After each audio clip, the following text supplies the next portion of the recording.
मानसी ना मानवो ना। नमस्कार, मैं हूं प्रभाकर मणि तिवारी। आप देख रहे हैं मेरा खास कार्यक्रम पॉलिटिक्स विद प्रभाकर। आज एक बार फिर चर्चा असम की। असम के सिलचर में डोलू चाय बागान की जमीन के अधिग्रहण के बाद वहां बनने वाले प्रस्तावित ग्रीनफील्ड एयरपोर्ट की। सरकार ने जमीन अधिग्रहण का काम लगभग पूरा कर लिया है। बावजूद इसके मजदूरों का विरोध लगातार तेज हो रहा है। मजदूरों ने आखिरी सांस तक अपने हक की लड़ाई लड़ने की बात दोहराई है और डोलू चाय बागान के आंदोलन की आंच अब इलाके के दूसरे चाय बागानों तक भी पहुंचने लगी है और उन चाय बागानों में डोलू बागान के मजदूरों के समर्थन में रोजाना धरना प्रदर्शन होने लगा है, नारेबाजी होने लगी है। दूसरी ओर संभवतः डोलू चाय बागान और इस जमीन के अधिग्रहण के मुद्दे पर बढ़ते विवाद के कारण ही सरकार ने 31 मई को सिलचर में होने वाली प्रस्तावित कैबिनेट की मीटिंग स्थगित कर दी है। हालांकि सरकार की ओर से कहा गया है कि प्रतिकूल मौसम की वजह से इसे स्थगित किया जा रहा है, लेकिन जानकारों का कहना है कि पहली बार ये बैठक होने जा रही थी और प्रतिकूल मौसम तो पिछले एक सप्ताह से ज़्यादा समय से है, लेकिन अब सरकार ने आखिरी मौके पर ये बैठक स्थगित की है। तो इसका संबंध संभवतः डोलू चाय बागान, उसके मजदूरों के आंदोलन और इस मुद्दे पर बढ़ते विवाद से है। देखिए आखिर तक रिपोर्ट मैं विस्तार से बताऊंगा किसने क्या कहा और क्या क्या हुआ इस बीच बीते 24 घंटों के दौरान। जचे तो चैनल को सब्सक्राइब करें, मित्रों परिजनों से शेयर करें और घंटी का निशान भी दबा दें।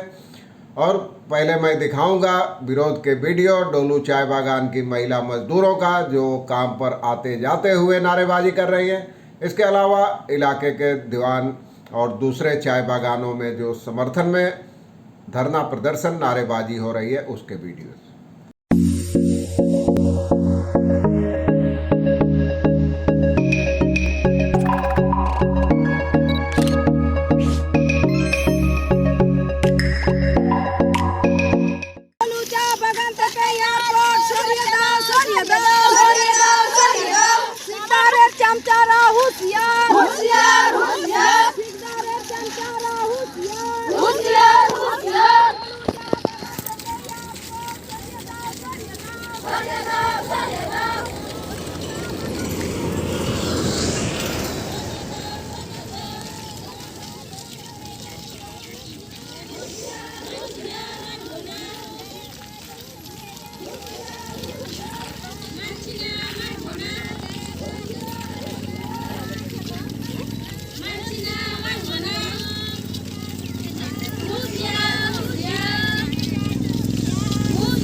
ডোলু চা বাগান, লালবাগ এবং ময়নাগড়ে শ্রমিকদের নির্যাতন আমরা মানছি না, মানবো না।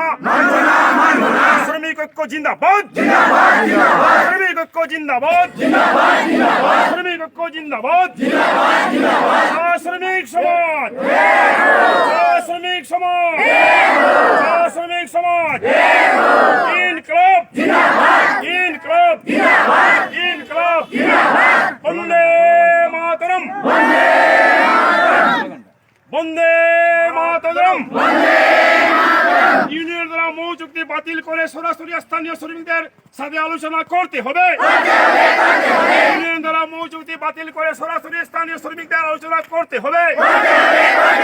ইউনিয়ন দ্বারা মৌ চুক্তি বাতিল করা সরাসরি শ্রমিকদের সাথে আলোচনা করতে হবে শ্রমিক জনজাতি বিরোধী নীতি বন্ধ করো শ্রমিক জনজাতি বিরোধী নীতি বন্ধ করো শ্রমিক জনজাতি বিরোধী নীতি বন্ধ করো শ্রমিক ঐক্য জিন্দাবাদ শ্রমিক ঐক্য জিন্দাবাদ শ্রমিক শ্রমিক লালবাগ ময়নাগড়ে 146 ধারা প্রত্যাহার করতে হবে চা বাগান ময়নাগড় 144 ধারা প্রত্যাহার করতে হবে লালবাগ ময়নাগড় 144 ধারা প্রত্যাহার করতে হবে শ্রমিক জনজাতি বিরোধী নীতি বন্ধ করো শ্রমিকদের সাথে ভাওতাবাজি করা চলবে না শ্রমিকদের সাথে ভাওতাবাজি করা চলবে না গ্রিনফিল্ড এয়ারপোর্ট অন্যত্র স্থানান্তরিত করতে হবে গ্রিনফিল্ড এয়ারপোর্ট অন্যত্র স্থানান্তরিত করতে হবে গ্রিনফিল্ড এয়ারপোর্ট অন্যত্র স্থানান্তরিত করতে হবে শ্রমিকদের হেনস্থা করা চলবে না শ্রমিকদের হেনস্থা করা চলবে না आपने देखा मजदूरों का धरना प्रदर्शन, महिला मजदूरों की नारेबाजी। इन मजदूरों ने कहा है कि वो अपने हक की लड़ाई आखिरी सांस तक लड़ने के लिए तैयार हैं, क्योंकि अब उनके पास खोने को कुछ नहीं है। सरकार ने उनकी उस ज़मीन का अधिग्रहण कर लिया है जो उनके लिए आजीविका का एकमात्र जरिया थी, और अब तक सरकार या बागान प्रबंधन की ओर से साफ नहीं है कि जिस समझौते के तहत ज़मीन का अधिग्रहण किया गया उसके तहत मज़दूरों को क्या क्या मिलेगा, क्योंकि ये सब रहस्य बनाए रखा गया है और कहीं कुछ साफ नहीं लिखा गया है कि कितने मज़दूरों के वैकल्पिक रोजगार का इंतजाम किया जाएगा और कितने लोगों को कहाँ नौकरी दी जाएगी, किसको कितना मुआवजा दिया जाएगा। मुआवजे का तो कहीं कोई जिक्र नहीं मिलता समझौते में। इसमें उनके प्रोविडेंट फंड और ग्रेच्युटी जैसी बकाया रकम के भुगतान का जिक्र है, लेकिन यह समझौता होता या नहीं, ज़मीन का अधिग्रहण होता या नहीं, यह तो बागान प्रबंधन की जिम्मेदारी थी कि मज़दूरों को उनका जायज़ हक दिया जाता, ग्रेच्युटी और पीएफ जैसा जायज़ हक दिया जाता। हर जगह एक रहस्य बनाए रखा गया है। मज़दूरों के पुनर्वास और रोजगार संबंधी, मकान मुहैया कराने संबंधी जो प्रावधान है, जो जिन बातों का जिक्र है, उनमें कहीं साफ साफ न तो रकम लिखी गई है, न तो कोई संख्या लिखी गई है कि कितने मज़दूरों को कहाँ लगाया जाएगा, कितने मकान बनाए जाएंगे। न तो इसका कोई टाइम लाइन है, यानी कोई तारीख भी तय नहीं है इसकी कि कब कितने मकान कहाँ बनाए जाएंगे। इससे मज़दूरों में भारी नाराज़गी है और लोकतांत्रिक तरीके से लगातार वो अपना विरोध जता रहे हैं।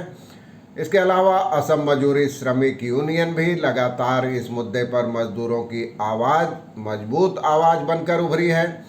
अब उसे कई दूसरे संगठनों का भी साथ मिल रहा है। कांग्रेस ने भी समझौते से अपना पल्ला झाड़ लिया है और कल मैंने बताया था राज्यसभा सांसद और तृणमूल कांग्रेस नेता सुष्मिता देव ने भी अब समझौते की शर्तों पर सवाल उठाते हुए सरकार को कटघरे में खड़ा कर दिया है।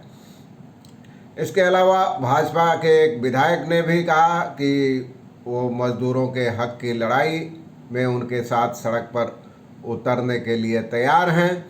तो अब सरकार के लिए असमंजस जैसी स्थिति बन गई है। शायद उसने सोचा नहीं होगा कि मज़दूर इतनी बुलंदी से इस अधिग्रहण का विरोध करेंगे। हालांकि पक्ष विपक्ष में तमाम दलीलें भी दी जा रही है।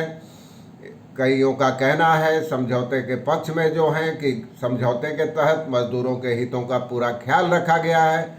सीटू जैसे संगठन समझौते का बचाव कर रहे हैं और खुद के मज़दूरों के एकमात्र मसीहा होने का दावा कर रहे हैं। प्रशासन भी कह रहा है कि मज़दूर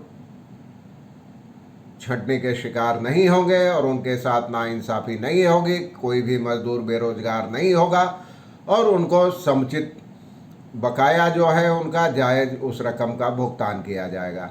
एक बार फिर आपको बता दूं कि सरकार ने सिलचर में एक ग्रीनफील्ड एयरपोर्ट के निर्माण की योजना बनाई है। इसके तहत डोलू चाय बागान के कई इलाकों की, कई डिवीज़नों की, जिसमें लालबाग मैनागढ़ जैसे डिवीज़न शामिल हैं, 2500 बीघे ज़मीन का अधिग्रहण किया है। मज़दूरों और मज़दूर संगठनों की दलील है कि अगर एयरपोर्ट बनाना इतना ही ज़रूरी था तो डोलू जैसे एक हरे भरे और मुनाफा कमाने वाले बागान को उजाड़ने की क्या ज़रूरत थी। वहीं पास में एक बंद बागान है, इसके अलावा कई बंजर ज़मीन है, उनका अधिग्रहण कर एयरपोर्ट में उनका इस्तेमाल किया जा सकता था। इन संगठनों और मजदूरों का कहना है कि ज़मीन के अधिग्रहण के कारण 2000 से ज़्यादा मजदूरों के सर पर बेरोजगारी की तलवार लटक गई है। उनके पुरखे तक इसी बागान में काम करते रहे हैं, अब उनके सामने भूखमरी और बेरोजगारी की नौबत आ गई है। प्रतिकूल मौसम ने उनकी दिक्कतों को और बढ़ा दिया है, लेकिन सरकार ने धारा 144 लागू कर दिया है। पौधों को उजाड़ने का काम लगभग पूरा हो गया है। तमाम संगठनों ने अब सरकार से वहां धारा 144 हटाने की मांग की है। असम मजदूरी श्रमिक यूनियन का आरोप है कि पुलिस प्रशासन जबरन अब धमकी पर उतर आया है। नेताओं और मजदूरों को धमकियां दी जा रही है, उन्हें बिना मतलब परेशान किया जा रहा है। यूनियन के 2 नेताओं मृणाल कांति सोम और धारित्री शर्मा को भी बेवजह 24 घंटे से ज़्यादा समय तक थाने में बिठाकर रखा गया था और उनसे पूछताछ की गई इसी हफ्ते के शुरुआत में। तो तमाम आरोप प्रत्यारोप लग रहे हैं, लेकिन इसके साथ ही आंदोलन की आंच भी धीरे धीरे तेज होती जा रही है और अब इसके लिए तमाम एक जनमत तैयार करने के काम में जुटे हैं। डोलू चाय बागान बचाओ समन्वय समिति का गठन किया गया है नागरिक सभा के जरिए, जो इस मामले के कानूनी पहलुओं को देखेगी और गुवाहाटी हाई कोर्ट में इस अधिग्रहण और समझौते के खिलाफ जल्दी ही एक याचिका दायर करेगी। इसके अलावा विपक्ष के तमाम नेताओं, विधायकों और सांसदों से भी मिलकर ज्ञापन सौंपा जाएगा और इस आंदोलन का समर्थन करने की अपील की जाएगी। तो कई स्तरों पर काम चल रहा है। तमाम संगठन, खासकर असम मजदूरी श्रमिक यूनियन, अब धीरे धीरे उसके समर्थन करने वाले संगठनों की तादाद भी बढ़ रही है। बुद्धिजीवी भी इस आंदोलन में शामिल हो रहे हैं और सबने लोकतांत्रिक तरीके से मजदूरों के हक के लिए लड़ने की चेतावनी दी है। तो यह मामला लगातार बढ़ रहा है, इसीलिए 31 मई को जो सिलचर में मंत्रिमंडल की बैठक होनी थी उसे इसी आंदोलन से जोड़कर देखा जा रहा है। उसके स्थगन को उसे स्थगित कर दिया गया है। हालांकि जैसा कि मैंने आपको बताया, सरकार का दावा है कि प्रतिकूल मौसम के कारण स्थगित कर दिया गया है।